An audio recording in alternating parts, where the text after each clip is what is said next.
The day my wife told us to leave the house, everything felt strange and quiet. I could not understand why this was happening. I looked at her face and tried to see what she really meant. My son stood behind me, holding his school bag tightly. His eyes were wide and full of questions, but he did not speak. I felt a pain in my chest, heavier than anything I had felt before. I wanted to tell him everything, but I knew words could not fix this situation. I turned to him and said, "Pack your clothes," and he nodded slowly. He went to his room and started putting his things into his bag. I heard the soft rustle of clothes and the opening and closing of drawers. I packed my few belongings into the old truck. The paint was faded, and one door made a strange sound, but it still ran well enough to take us away from the house that no longer felt like home. We drove away from the streets of the city. The tall buildings turned into small houses and then into open fields. The road became narrow and covered with gravel and dust. The mountains appeared in front of us, large, dark, and strong. They seemed to watch over us as we drove into the unknown. My son kept looking out of the window without saying anything.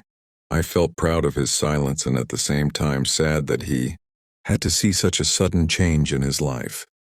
After driving for hours, we reached a place where the road ended and the mountains continued ahead. In front of us stood a building that looked strange at first glance. It was a Quonset hut, the kind of building that is half a circle stuck into the ground. The metal was old and rusty, weeds grew all around it, and the door was crooked.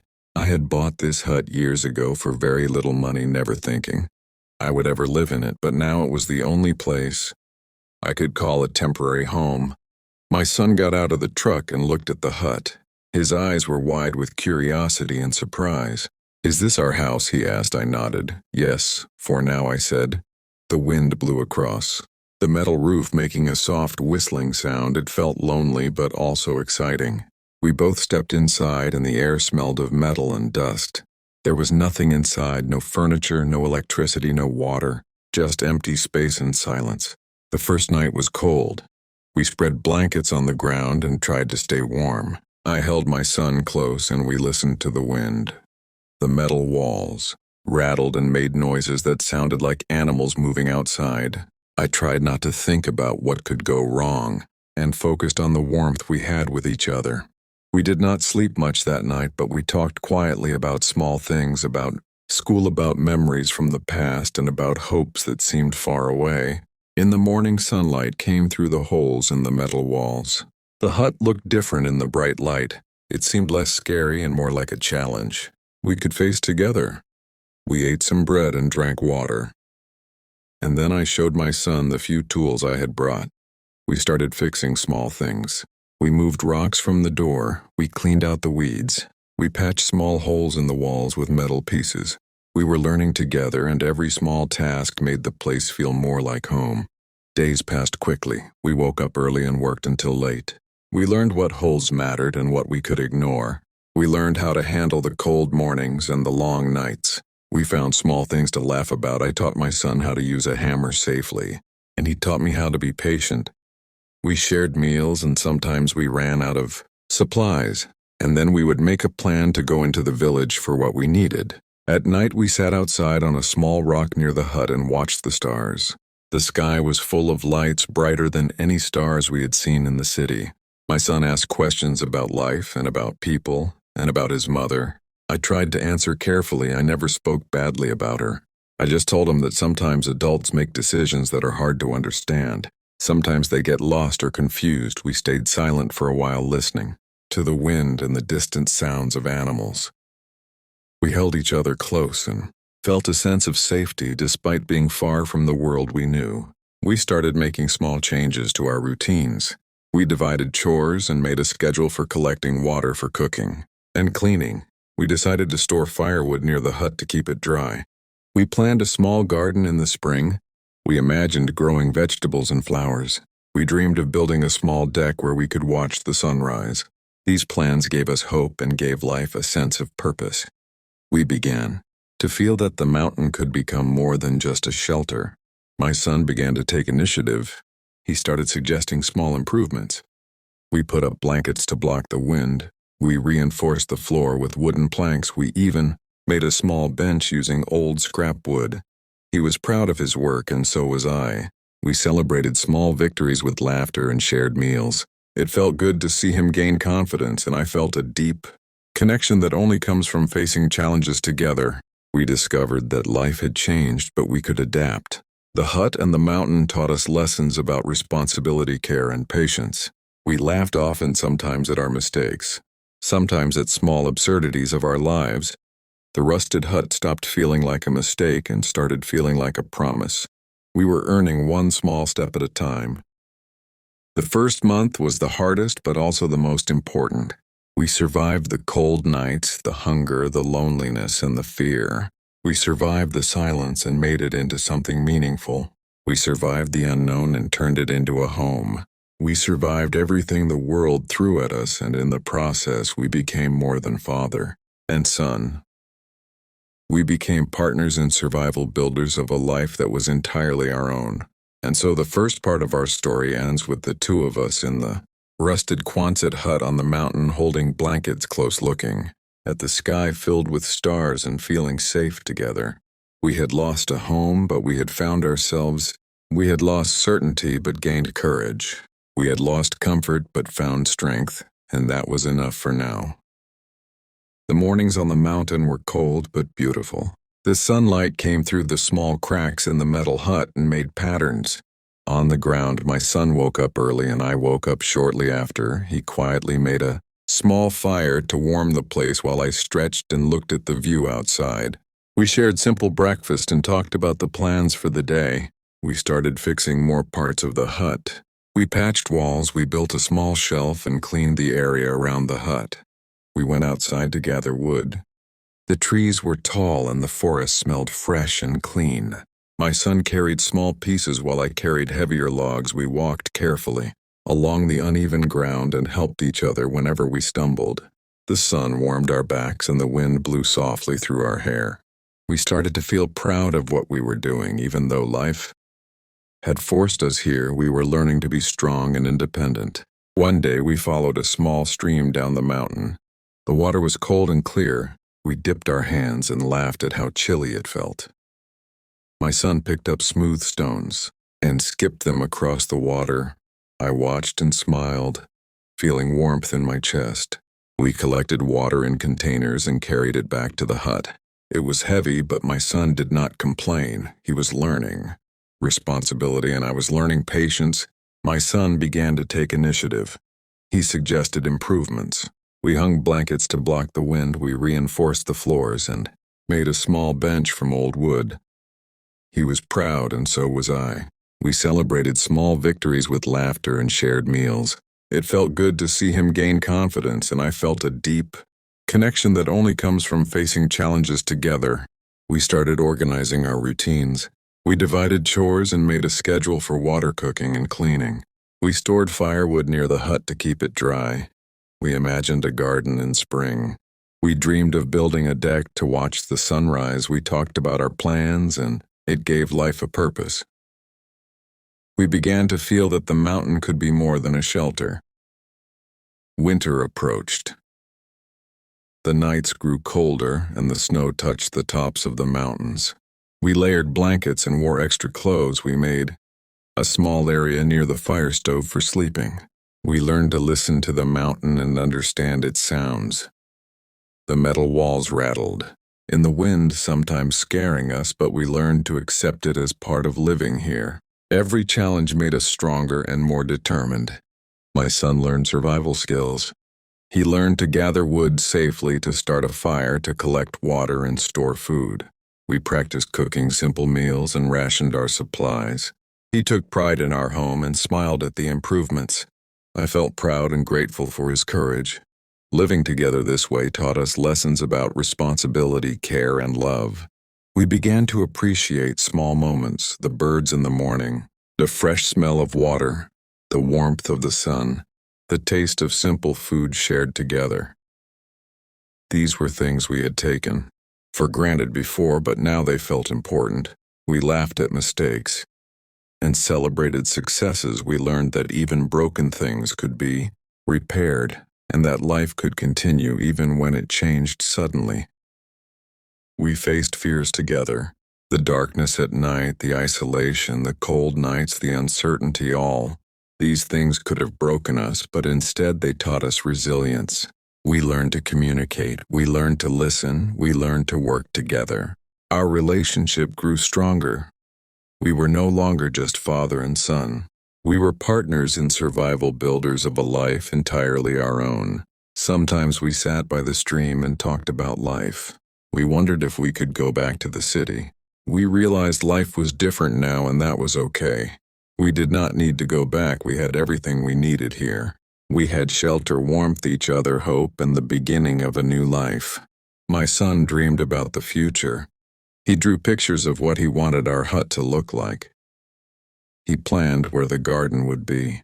He planned a small deck. He imagined a small library of books.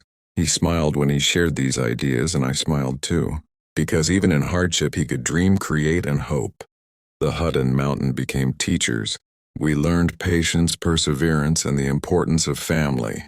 We learned to be creative. We learned to find joy in small successes. We learned to respect nature and live with it. Every day brought new experiences and challenges.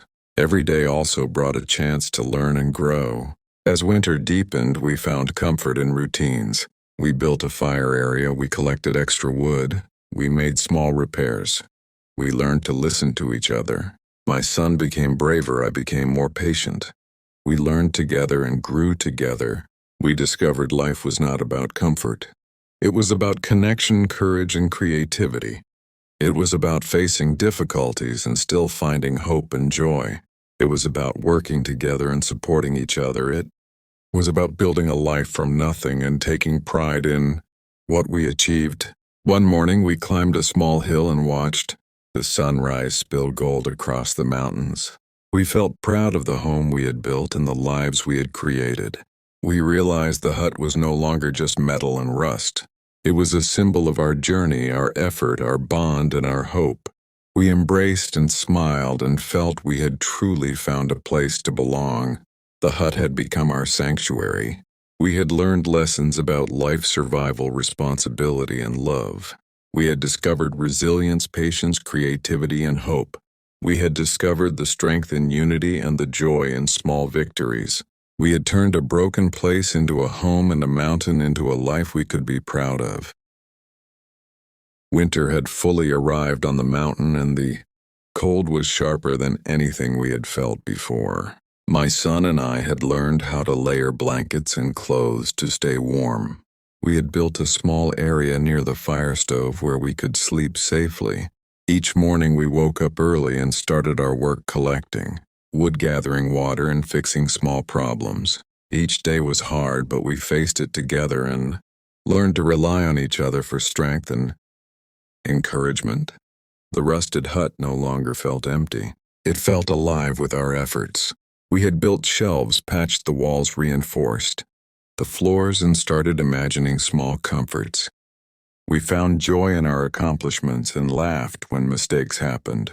We discovered that building and improving our space brought us closer and taught us lessons about patience, perseverance, and creativity. My son became more independent. He took initiative in cooking meals. He learned to manage the fire safely. He organized our supplies and kept track of food and water. We created a routine together where each of us had responsibilities, and we celebrated completing tasks. We discovered the pride that comes from taking care of oneself and others, and the satisfaction of seeing our hard work pay off. One morning we decided to explore a higher ridge above our hut. The climb was steep and the air was cold, but the view was worth every step. We looked out over the mountains and valleys covered in snow and felt a sense of awe and freedom. My son held my hand tightly and we stayed silent.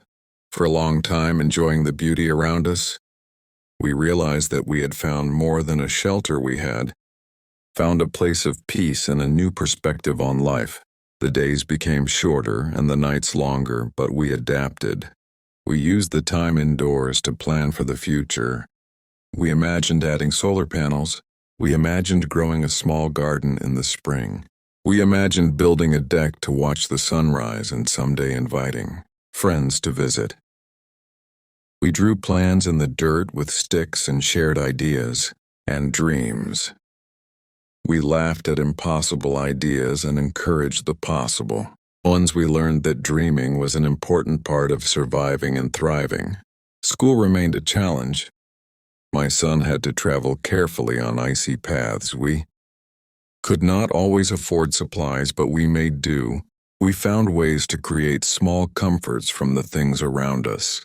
We read old books we found. We practiced writing stories and drawing pictures. We learned to appreciate education and the chance to grow our minds.